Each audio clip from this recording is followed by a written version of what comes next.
I'm here today with Bonnie Foster, City Clerk for the City of Brookings, and she's going to talk to us a little bit today about the upcoming election that we have. There is an upcoming municipal election this year. Bonnie, when is that going to take place? The next municipal election will take place on April 13th. That's a Tuesday. And we have 3 seats that are going to be up for grabs on the council. We have our mayor seat and we have our 2 council members. Currently, the individuals who are filling those seats would be Mayor Keith Corbett, and the council members would be Patty Bacon and Nick Wendell. So since those seats are up for election or re-election, what does that process look like? Does that mean that people need to step up and step into the ring, and how does that work? It certainly does, Chelsea. Step up and put your name in the ring. Exactly. Put your name on the ballot. Get involved in your local government.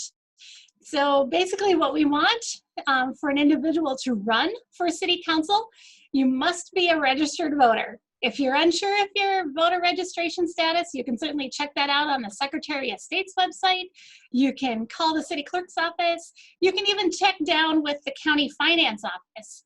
You have to be a U.S. citizen, reside in South Dakota, be at least 18 years of age on or before the next election, so on or before April 13th of 2021. You cannot be currently serving a sentence for a felony conviction, and you cannot be judged mentally incompetent by a court of law. There's only one additional requirement that the city has in order to run to be on the council, and that's stated in our charter, is that you must have resided within the city of Brookings for at least 6 months immediately prior to the election date. So what that means is that if the individual has lived in Brookings up to 6 months prior to, they can apply to run for city council. Does that mean that they need to live within city limits? Yes, it does. They must be a resident of the city of Brookings. So therefore that statement must have resided within the city for at least 6 months immediately prior to the date of election. So if an individual is interested in running for office, what do they need to do? What are their next steps? Their next steps would be, first and foremost, give me a call at the city clerk's office. I'd love to visit with you about what the process is, get you set up with a petition or petitions so you can circulate them or have individuals circulate them on your behalf. I have a packet of information we've put together, and within this packet would be information on the campaign finance requirements for not only the city but also the state of South Dakota.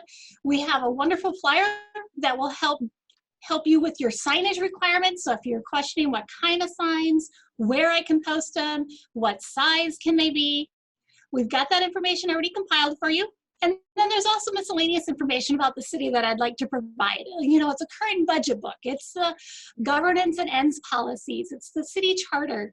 And it's, of course, a city organizational chart, so you're aware of the breakdown of the departments and how that fits in response to the city manager, as well as the role of a city council member. You see that there's petitions that people can start with. When is the first day to begin circulating those petitions and filing them? So the first day to circulate petitions and or file is this Friday, January 29th. You're required to have 50 signatures on your petitions. Each petition has 30 signatures, so you'll need at least 2 petitions to get the required number of signatures. And then the final due date for those petitions is Friday, February 26th at 5 o'clock to the city clerk's office.